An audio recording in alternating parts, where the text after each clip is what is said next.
జూబ్లీహిల్స్ ఉప ఎన్నిక రెండు తెలుగు రాష్ట్రాల్లోనే కాదు దేశవ్యాప్తంగా ఆసక్తి రేపుతోంది. బీఆర్ఎస్ సిట్టింగ్ స్థానం కోసం సాగుతున్న ఈ ఎన్నికలో ప్రధాన పోటీ బీఆర్ఎస్ కాంగ్రెస్ మధ్య ఉండగా బీజేపీతో పాటు మొత్తంగా 58 మంది అభ్యర్థులు రంగంలో ఉన్నారు. కాగా గత నెల రోజులుగా హోరెత్తించిన ఎన్నికల ప్రచారం నేటితో ముగియనుంది. ఈ నెల 11న పోలింగ్ జరగనుండగా 14న ఫలితం తేలనుంది. బీఆర్ఎస్ ఎమ్మెల్యే మాగంటి గోపీనాథ్ మృతితో ఉప ఎన్నిక అనివార్యమైన విషయం తెలిసిందే. ఆ పార్టీ నుంచి గోపీనాథ్ భార్య మాగంటి సునీత పోటీ చేస్తుండగా అధికార కాంగ్రెస్ నుంచి నవీన్ యాదవ్, బీజేపీ నుంచి లంకల దీపక్ రెడ్డి బరిలో ఉన్నారు. 3 పార్టీలు ఈ ఎన్నికను ప్రతిష్టాత్మకంగా తీసుకున్నాయి. అభివృద్ధి నినాదం అధికార పార్టీకి ప్రతిష్టాత్మకం. బీఆర్ఎస్ స్థానమైన జూబ్లీహిల్స్ ను ఎలాగైనా గెలిచి తీరాలని ఆ పార్టీ తీవ్రంగా ప్రయత్నిస్తోంది. దీనికోసం సీఎం రేవంత్ రెడ్డి స్వయంగా బరిలోకి దిగారు.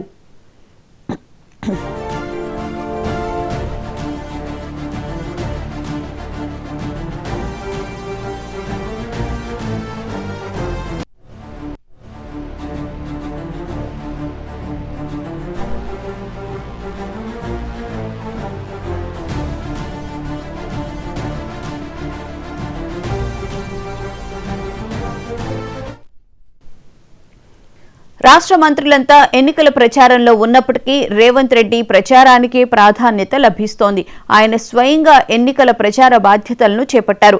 జూబ్లీహిల్స్ లో గెలిచి కాంగ్రెస్ పాలనపై ప్రజల్లో విశ్వాసం ఉందని నిరూపించుకోవాలని ఆయన ప్రయత్నిస్తున్నారు. అభివృద్ధి, సంక్షేమ నినాదం చేస్తున్నారు. కేవలం ఒక అసెంబ్లీ స్థానం కోసం ఒక ముఖ్యమంత్రి 4 రోజులు రోడ్ షో నిర్వహించడం గమనార్హం. నియోజకవర్గంలో ఉన్న 7 డివిజన్లలో సీఎం పర్యటించారు. ఇతర సామాజిక వర్గాల సమావేశాల్లోనూ పాల్గొన్నారు. మంత్రులతో పాటు ఎమ్మెల్యేలు, ఎమ్మెల్సీలు, పార్టీ నాయకులు అంతా జూబ్లీహిల్స్ ప్రచారం మీదే ప్రత్యేక దృష్టి సారించారు. నియోజకవర్గంలో దాదాపు 300 కోట్ల అభివృద్ధి పనులు చేపట్టామని, సంక్షేమ పథకాలను అమలు చేశామని చెప్పుకుంటూ ఓటర్లను ఆకర్షించే ప్రయత్నం చేస్తున్నారు.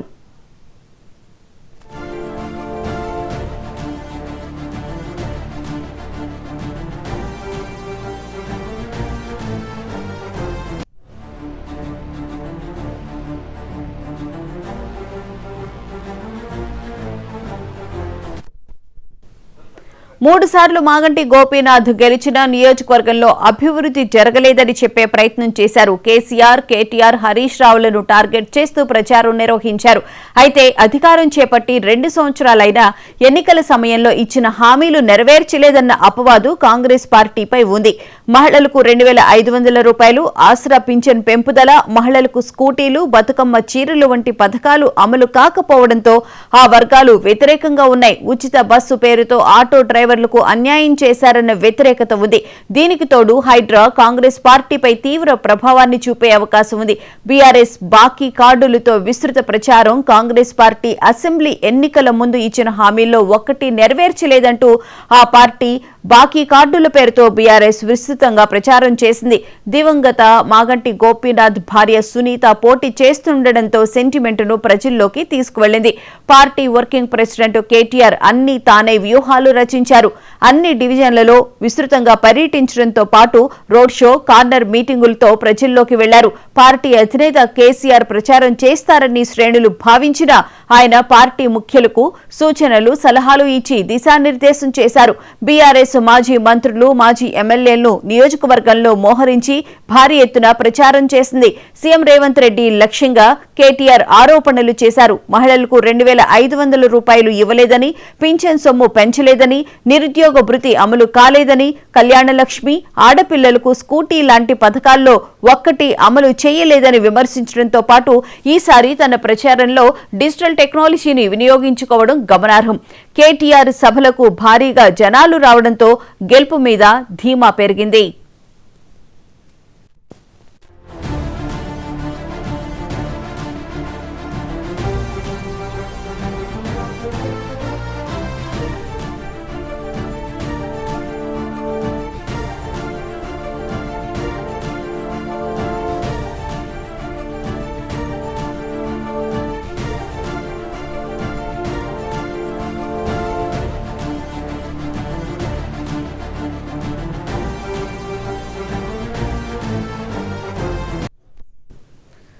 ఇక ఇదే అంశానికి సంబంధించిన పూర్తి వివరాలను మా కాంగ్రెస్ సీనియర్ కరెస్పాండెంట్ శ్రీనివాస్ అడిగి తెలుసుకుని. శ్రీనివాస్, చెప్పండి, మరికొన్ని గంటల్లోనే జూబ్లీహిల్స్ ఉప ఎన్నికలకు సంబంధించి ప్రచారం ముగినుంది. దేశమంతా ఈ ఉప ఎన్నికకు సంబంధించి ఎదురు చూస్తుంటే అక్కడ ఓటర్ల నాడి పట్టుకోవడం అనేది చాలా కష్టంగా ఉంది అని అంటున్నారు.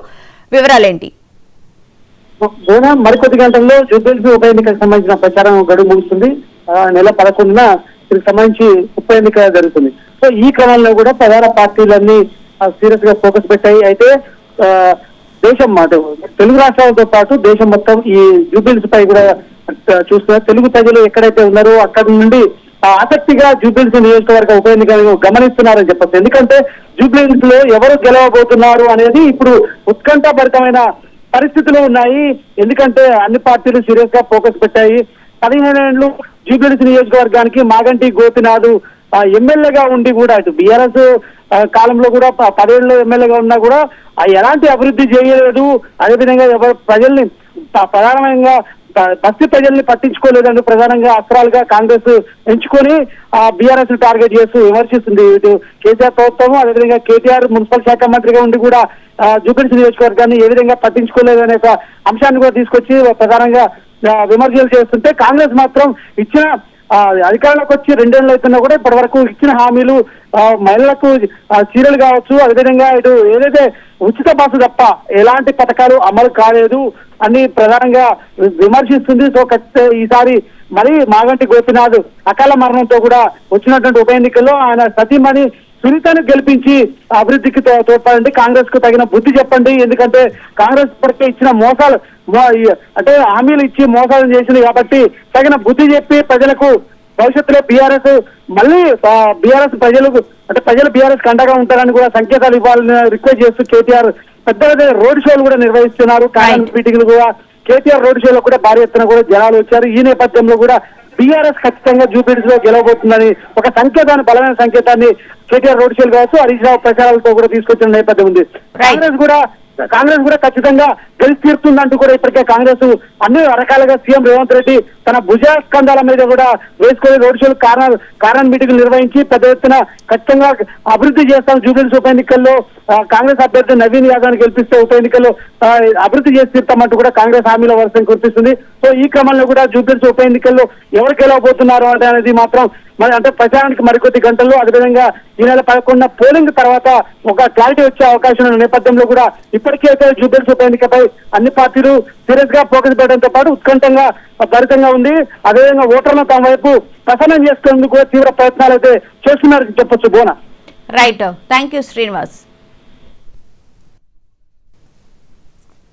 మరోవైపు ట్రబుల్ షూటర్ గా పేరున్న మాజీ మంత్రి హరీష్ రావుకు పితృ వినియోగంతో ప్రచారానికి దూరమయ్యారు. అయితే చివరి 2 రోజులు ఆయన తిరిగి ప్రచారంలో దూసుకుపోయారు. మైనారిటీలకు కేసీఆర్ మాత్రమే సంక్షేమం అందించారని, కాంగ్రెస్ ఓట్ల రాజకీయం ఆడుతోందంటూ ప్రచారం నిర్వహించారు. ఇక కాంగ్రెస్ అభ్యర్థి రౌడీ అంటూ ప్రచారం చేయడంతో పాటు పలు అంశాలపై ప్రజల్లోకి సూటిగా చొచ్చుకు వెళ్లే ప్రయత్నం చేశారు.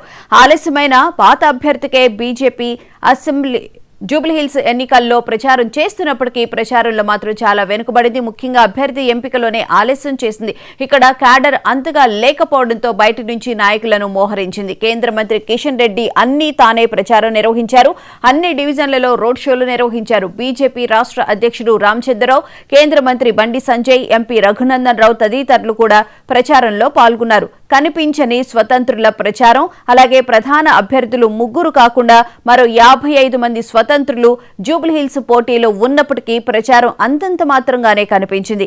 ఈసారి ఉప ఎన్నికల్లో కొంతమంది ప్రభుత్వ విధానాలను వ్యతిరేకిస్తూ పోటీకి దిగగా ఉద్యోగాలు ఇవ్వడం లేదని నిరుద్యోగులు పోటీ చేస్తున్నారు. ఇదే అంశానికి సంబంధించిన పూర్తి వివరాలను మా ప్రతినిధి రామ్ నరేష్ అడిగి తెలుసుకుందాం. రామ్ నరేష్, మొత్తం మీద బీఆర్ఎస్ అయితే దూకుడుగా వెళుతూ ఉంది ప్రచారం విషయంలో.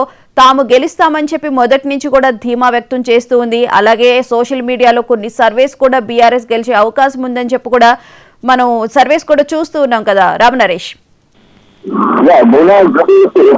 సంబంధించి బీఆర్ఎస్ పార్టీ మొదటి నుంచి కూడా అంటే అభ్యర్థిని ప్రకటించే దగ్గర కూడా ప్రచారానికి సంబంధించిన అంశాలు ప్రతి ఒక్క దాంట్లో కూడా సీటుగా ముందు వెళ్తున్న పరిస్థితి. ఇతర పార్టీల కన్నా ముందే అభ్యర్థులు ప్రకటించాం. అదేవిధంగా మాగంటి గోపినాథ్ సతీమణి చింతకు టికెట్ ఇచ్చేసి ఆ తర్వాత సానుభూతి వస్తుందని చెప్పేసి కూడా భావిస్తారు. దాంతో పాటు ఏదైతే కాంగ్రెస్ పార్టీ మోసపూరిత హామీలు అంటే 6 గ్యారెంటీలు అదేవిధంగా 400 హామీలు ఏవైతే వాటిని అమలు చేయడం లేదంటే ప్రజలకు పెద్ద ఎత్తున తీసుకెళ్ళింది. బాకీ కార్డు అనే పేరుతో అంటే 6 గ్యారెంటీలు ఇచ్చారు, ఎక్కడ అమలు చేయట్లేదంటే కూడా ఒక బాకీ కార్డు తీసుకొచ్చారు. ఆ బాకీ కార్డుని ప్రజల్లోకి ఇంటింటికి తిరిగి కూడా ప్రతి రోజు కూడా ఉదయం సాయంత్రం ఇంటింటికి తిరిగితే ప్రజల్లోకి పెద్ద ఎత్తున తీసుకెళ్లిన పరిస్థితి ఉంది. ఇది ప్రజల్లోకి బాగా బలంగా వెళ్ళిపోయిన పరిస్థితి ఉంది. అదేవిధంగా ప్రచారానికి సంబంధించి కూడా డీజిల్ వారిగా విద్యార్థులు క్లస్టర్లు అదేవిధంగా ప్రతి 25 కుటుంబాలకు ఒక లీడర్ చెప్పారు. ఉదయం సాయంత్రం కూడా ప్రచార కార్యక్రమాలు నిర్వహిస్తున్నారు. అదేవిధంగా ఇతర జిల్లాలకు సంబంధించిన నేతలు కూడా ఇక్కడ మోహరించేసి ప్రతిరోజు కూడా ప్రచార కార్యక్రమాలు ఏ విధంగా ఉంటుంది, ఏ అంశాలను ప్రజల్లోకి బలంగా తీసుకెళ్లాలి అనే అంశాలపై వార్డులో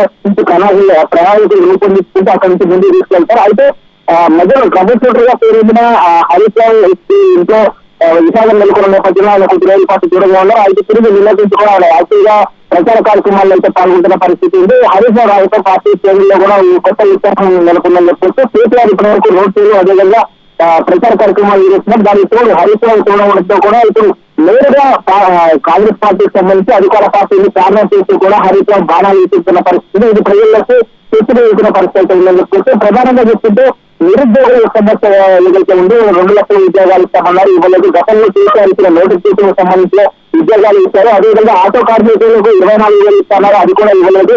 అదేవిధంగా ఆఫీస్ మహిళలకు ఇష్టపడుతున్నారు, అదేవిధంగా పురుషులకు డబల్ ఛార్జీలు అంటే ఒక చేత వసూలు చేస్తారు.